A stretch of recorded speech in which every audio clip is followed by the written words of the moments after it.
Here's the Onn ROKU TV.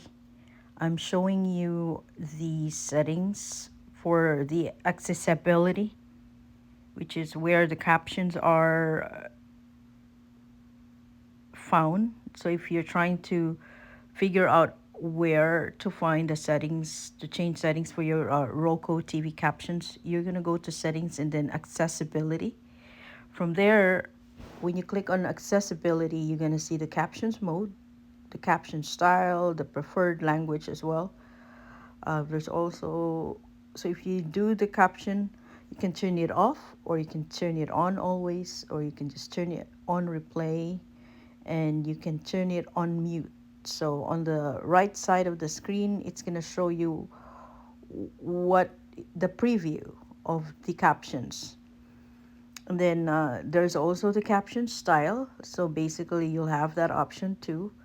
You can change the text style, the width, the size, the color, and also the background color of the text. And then also, which is very important, you can have an option for the captions language, the preferred language other than English.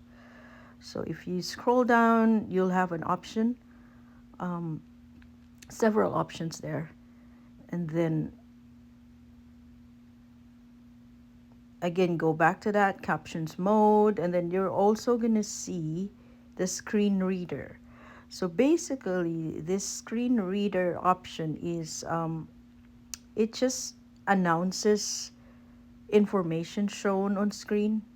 So if you want it to be like that, your TV, some people find it annoying. So make sure if it's actually there, then you know where to turn it off.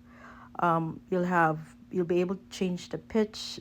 There's a shortcut, and you can also autoplay video. So basically, this setting here, it's gonna give you captions, screen reader, the speech rate, and again, that's just going back to settings, and then accessibility and captions mode. And here, I'm also gonna show you quick how to navigate to where you can find the details of your Onn ROKU TV. So you're gonna go to the system and then click about, and that's where you can find the important information that you will need for your TV. Like if you're doing servicing, like if you need to go to call support, so because you're gonna see your model number there, your hardware ID, your serial number. So basically, this is where you go. So if you call support and you don't have your ID number or model number or serial number, it is in the